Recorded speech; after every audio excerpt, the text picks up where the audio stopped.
Welcome to Trading with Rich, Coaching Income. Rich Dickey here. I'm your go-to expert with a rich tapestry of experiences. I have 30 years in senior sales management and 40 years navigating the waves of the stock market. Allow me to be your financial coach. Dive into the world of advanced stock trading techniques. I do video calls, one-on-one or group calls, and I also do monthly webinars.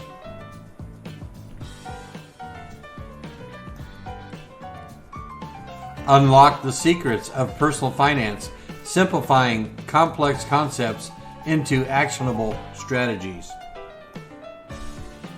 Discover how to transform your stocks into a steady stream of income by renting them out for a premium price. Receive your well-earned premium directly into your account, right on the day of your contract. Learn about cash-secured puts, a savvy approach to generate additional income. Stay tuned, learn, and grow with my website, tradingwithrich.in, and my YouTube channel, tradingwithrich_coaching income, where every video is a step towards financial empowerment. So hit subscribe and the like button icon to never miss an opportunity to enhance your financial acumen.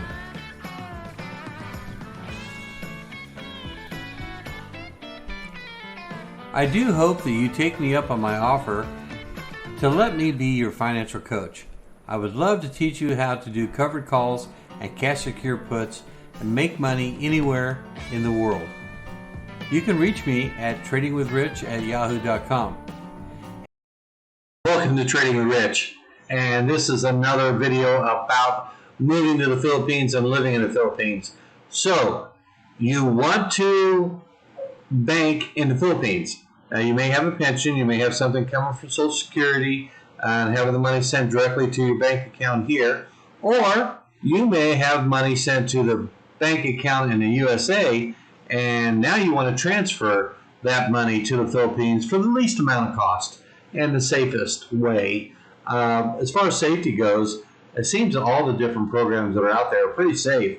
I haven't lost money on anything transferring money directly from the USA to the Philippines. Now, sometimes it's taken as long as 10 days to clear, but most of the time they're immediate. Especially when you're using some of the quick services like Remitly or World Remit or the old MoneyGram. I've never used Western Union because I just thought the fees were not to my liking, but I have used all those others, and right now I'm going to give you the answer up front. What's the best way for me to transfer money from the USA to the Philippines? Well, I use my Philippine National Bank that my wife and I have a joint account, and we send money directly on the dollar account. We have a dollar account, we have a peso account, and we have an ATM account where they only allow pesos. So I send money directly to the Philippines with the dollars, and I pay the fee up front. And I'm going to do a spreadsheet for you and show you the companies that I've used transferring money over, and I just used a $3,000 amount on each one to give you an idea of how much it costs for upfront fees that they tell you about. And then there's the Forex fee, where they actually, and it's on all of them, it says down below, we do make money on the foreign exchange rate, and if you want to know more, contact us. The reason they do that is because the foreign exchange rate can change by the hour, and at the moment they send it in to you, you kind of got to know how much the current exchange rate is, and the exchange rate is different on different channels. The only way you really know is if you walk into the bank and say, okay, take $1,000 and put it into pesos, and when they do that, you'll know what the exchange rate is at the bank. The way we do it is we go into the bank and we tell them, give me $1,000. They give us $1,000 in crisp $100 USA bills, and we walk outside and go to one of the malls, or we'll go to a money exchanger on the street, in maybe the Divisoria area there here in Cagayan de Oro, and we always tend to get, anywhere from point 0.2 of a peso to point 0.6 of a peso higher than we would have gotten at the bank. Now, when you're banking in the Philippines, don't get all caught up in the fact they want to know what you're doing with your money. They will constantly ask you, what is this money for? And we can't give it to you until you give us a reason. So especially when I'm online banking and they ask me, what is this money for? I'm like, well, of course, it's for rent. It's for groceries. So I'll put rent, groceries on there, and, on different ones, like every other one. One's for rent, one's for groceries. And that's because they're worried about money laundering and, money coming across into the Philippines to support the drug trade. So I'm 100% behind it. I have nothing to hide. I'll let you know. When we transferred large amounts of money, I told them that was to buy a car. I bought the car in cash, and yes, it was almost $20,000. And please, let us have our money out of the bank account because we need to go pay for the car. And they were fine, as long as they knew that you were going to go buy a car. But, large amounts of money like that should be questioned, and in their banking system, they will check that. So there are a lot of different ways that you can transfer money from the USA to the Philippines. The way I do it is I transfer money from Capital One. I also have another account at First Midwest. So, I'm not going to really go into too much detail, but this is what the Philippine National Bank Internet Banking mobile account is, and it really doesn't matter what are in my balances. You can't get into my accounts, but they have ways to transfer the funds. You can go into other BNP accounts and transfer, from one account to another one. Something you need to know is they do not allow dollar ATM cards, and the ATM card you can use as a debit card anywhere you want. What I like is that I can use my Capital One Saver card and just tell the person at the register, I want to use pesos. Just make sure you always say peso, because if they try to do it in dollar, they're going to make money off your foreign exchange rate, and they're going to pull some pretty favorable rates on their part to themselves. So always use your American card, and usually they're called a World Card. That's what my Capital One and my First Midwest is called. But as you can see, the Philippine National Bank internet banking looks a lot like you would see in other in other countries. They are much, and this is 200,000 pesos. Don't think I have $200,000 in there, but 200,000 pesos. The savings account down here, the second one, is because I have to carry so much in the bank to be able to use my ATM. So you transfer money over, then you just withdraw as you're using your ATM card. We don't use that very much, so I only have $69,000, which is about $1,400 in there.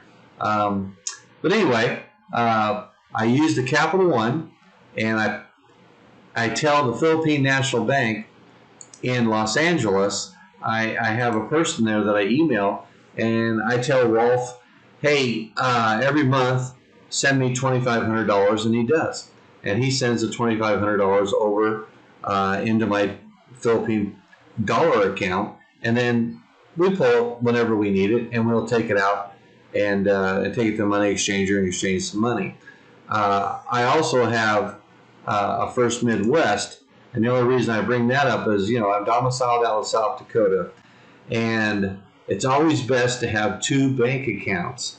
If one goes down, let's say my Capital One, for some reason, couldn't get a hold of me on my American phone number, and they, went ahead and, froze my account, I would have money over in another account just in case. Now, that has never happened to me, but I've heard of situations like that, and it used to be you had to call the banks and let them know that you're going to be out of the country and for how long and all that. But now they don't do that anymore at either one of my banks, Capital One or First Midwest. Now, Capital One, a little easier to deal with when you're pulling money and doing things. First Midwest is really all over their fraud prevention, and they'll constantly, when I try to use my World Card, they're constantly trying to send me text messages, here in the Philippines. Is this you? Authorized, and tell us what your last transaction was.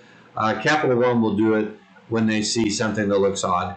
But I applaud both companies for their fraud prevention, and you can't be too safe. Speaking of that, one thing you want to do anytime that you're banking is use a VPN. I have ExpressVPN. I don't get paid anything to suggest you use them, but I've used 3 different ones in the past. I was happy with all 3, but this one seems to be the best for me. And this encrypts your banking so that people can't go in and try to break into your bank account. I've never had anybody broke into my bank account, but about 15 years ago with Capital One, I did have somebody get a hold of my business credit cards in Germany and ring up about $15,000 very fast.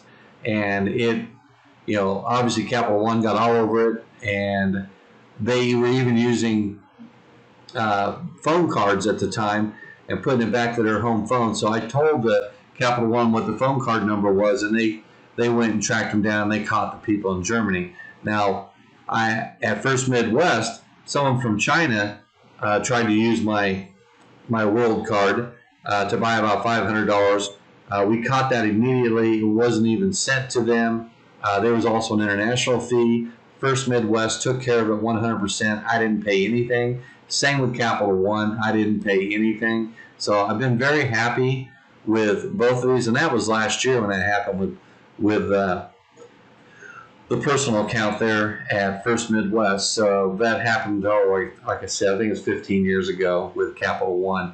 But it taught me that VPNs are a good idea so that they don't jump into your bank accounts. But be very careful with your bank cards also, because that type of thing can happen at any time. So I'm going to jump into the spreadsheet, and I'm going to show you my past experiences with transferring money to the Philippines, because I didn't always do it through the banks, which I'm doing now, but I will show you what it cost me when I did do it.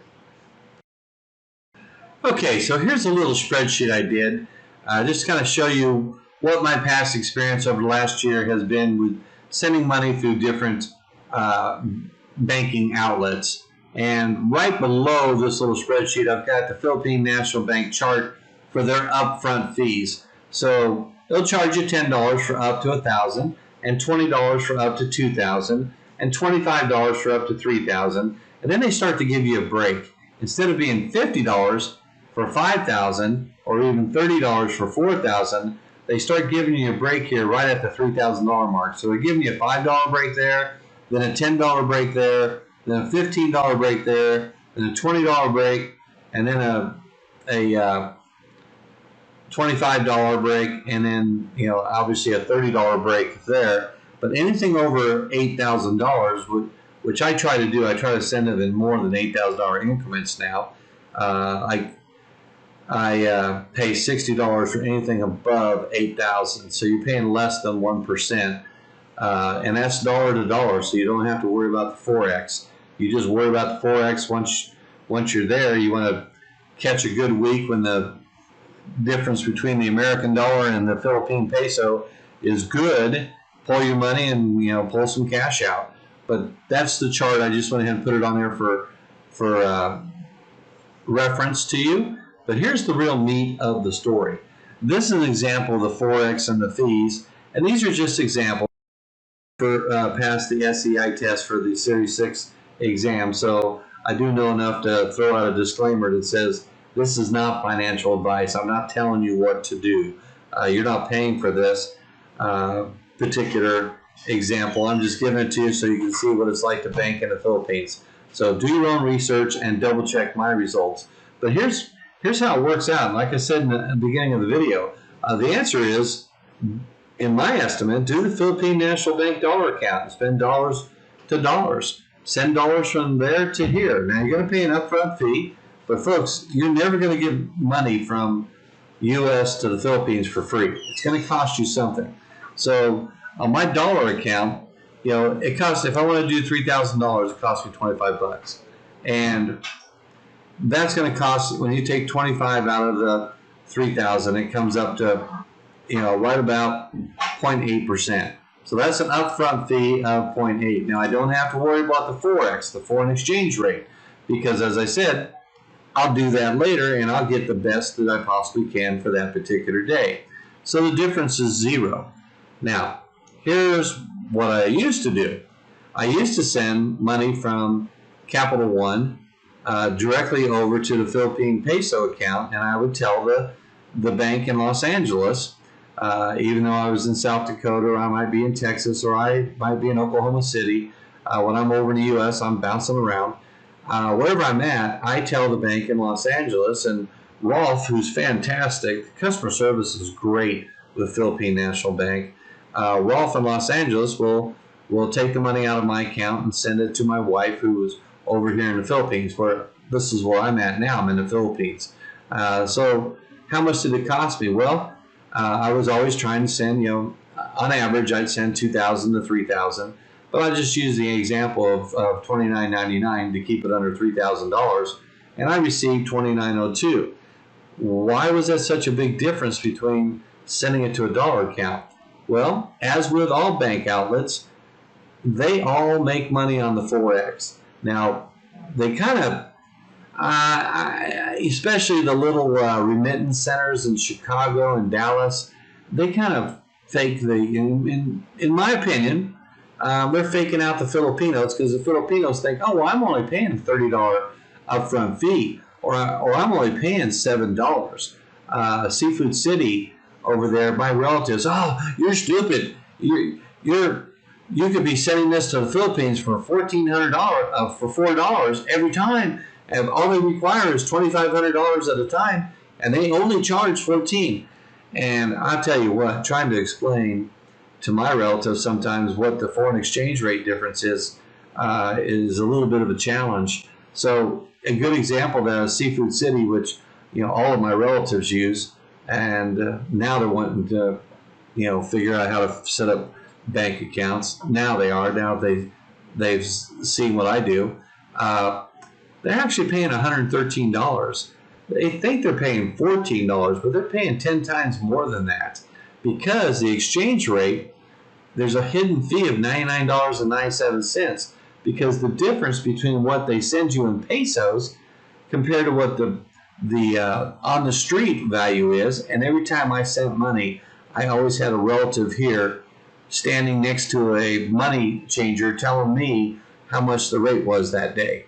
So I knew, and it was always pretty much the same, about 1.5 pesos difference. So if the exchange was 48, then they were giving me 46.4.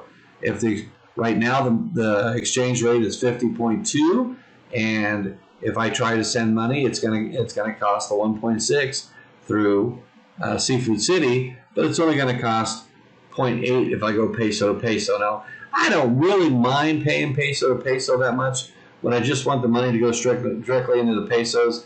But yes, it is a $96 total fee instead of a $25 fee. But I'll have to admit, a couple times I did it just because I didn't want to go try to exchange out on the street, and I didn't want my wife to have to go mess with it. So I just put the pesos directly into her peso account and said, every now and then I'll do that. But anyway, through Remitly, I found that they were pretty darn good, and they had an upfront fee of $7, and they told you right up front, we make money off of the Forex. So when I sent $3,000 through them, the Forex fee was $91. Their upfront fee was $7. So the total was $98 in fees, which is about 3.3%. Now, First Midwest, which you would think, I've been banking with them for a long time, got some funds in there. They're making money off of my checking account. You think you get a deal from them, but no, it was 3%. They just told me right up front, our fee up front is 3%. So it was an $89.97 upfront fee. And then when I checked out their difference, well, one day it was 0.8 of a peso difference, and then the next day when I checked, it was a different day. It was like 2 weeks later. I went in there, they gave me a rate, and it was 1.8. Almost 2.5, a little more than two times the fee for the Forex rate. So I'll give them the benefit of the doubt because I don't think they really knew what they were doing. They did the second time I asked them, but it ended up being with the upfront fee and the Forex fee, it ended up being a $140 fee to send it through First Midwest. Now, truth in advertising, I never sent any money from First Midwest to the Philippines. I just wasn't going to pay that much. And it ended up being a 4.7% fee transaction. What I do is if I need money out of First Midwest, I just send it from First Midwest to Capital One, and then I tell the Philippine National Bank to pull the money out of Capital One, and I do it through the dollars. So I save about $115 for every $3,000. I'm paying $25 instead of $140. So you got to really know what you're doing because these can add up to a lot of money over the years, especially if you're transferring money every month.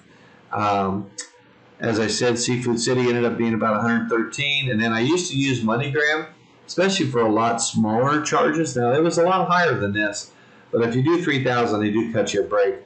It's now World Remit, and it's not terrible. 4.1% is almost as good as a peso, dollar to peso going into the Philippines, but definitely not as good as the dollar account.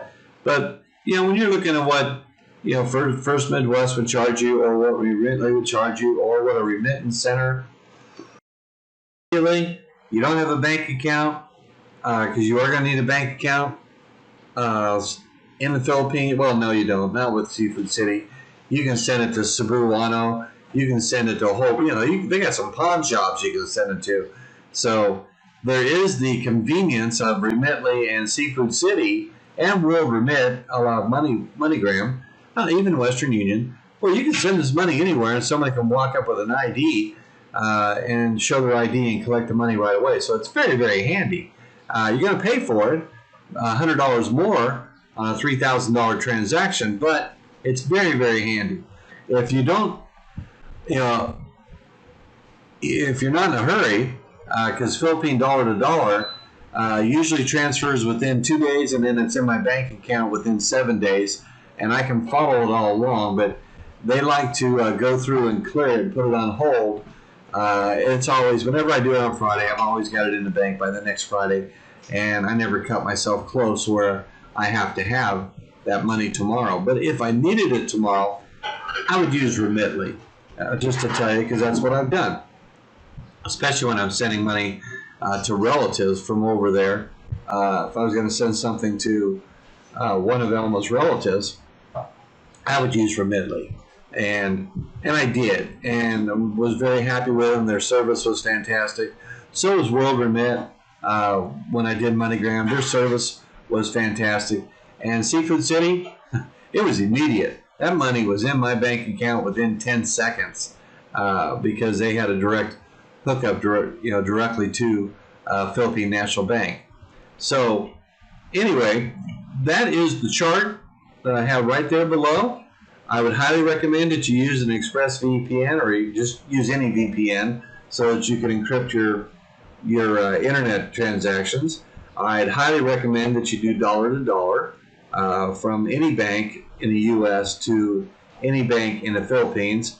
And to tell you the truth, I probably would go with BDO if I was going to set it up again. But I've had Philippine National Bank for, over 5 years, and I just don't feel like switching. But BDO has a lot more ATM machines around the city of Cagayan de Oro. And it looks like BDO leaves their bank hours open a little more. Also, the lines at Philippine National Bank can get to be quite long. So when you look at that, Union Bank, we were there the other day, my gosh, the line was 3 hours. They were handing out numbers to get into your bank. I'm American. I don't have the patience to sit in a chair outside in the heat for 3 hours to be able to go in and do some banking. We needed to send a bank wire over to Cebu real quick, and they wouldn't take we found out from Philippine National Bank they wouldn't take anything less than 100,000 pesos. So unless you're sending $2,000, you're not bank wiring anything. We only needed to send $300. So we went over and used one of the services there, like MoneyGram at the mall, and it only cost us 500 pesos, which was $10. Cost us $10 to send that. Now that's kind of high for a $385 bank wire, but we needed to get it there immediately for my Visa, my permanent Visa card. They needed the second payment for that thing to process with the NBI, and sometimes you just got to pay the fee. $10, not a big deal, but getting around using the banks in the Philippines, it's a little different than what you're used to in the U.S. The ATM machines run out of money all the time around here. The ATMs are down a lot. Sometimes when there's only, especially if you go to a resort, be careful, take plenty of money with you, because those lines at that ATM machine can be huge. You know, they're pulling out $5 at a time out of their ATM machine. They don't mind waiting in line with 50 people to get $5 out of an ATM machine. I've seen it so many times. And I've even seen it in the malls here. We have 5 large malls, and every now and then, you know, I'll see lines there at the BDO machine, and you know, there'll be 10 people waiting to pull money out of the BDO. The Philippine National Bank machine never really seems to be busy, but I'd give it, maybe 50, 30% of the time it's broke down. And kind of handy to pull money when you're walking by it, but don't count on it. So that's what I have for you. There's the spreadsheet. By the way, I'll put a link in the description for classes about trading with Rich, where I show people how to trade stocks and do calls and puts in those stocks and earn money. I'm all about saving. I'm all about saving money any way you can, and I'm all about earning money on a weekly basis. So this is Trading with Rich, how to bank in the Philippines. Hope you have a great week, and I hope this information was helpful. If it was, please like and subscribe. Thank you. August. Hi there, Rich Dickey here. Welcome to Trading with Rich in the Philippines. Island living and making money with stock market options. This channel will focus on living here in the Philippines, my hometown, Cagayan de Oro. My wife and I will try to share with you what it's like to be an expat and living in the Philippines. This channel will primarily focus on living here and earning income using the stock market. You can work part-time anywhere in the world, not just the Philippines, and make a good living. You just need to invest in yourself and learn how to trade options in the stock market and use it as a part-time job. This channel will allow you to invest in yourself and learn how to do options in the stock market while living in the Philippines. If you like what you're seeing, please like and subscribe, and we'll see you in the next video.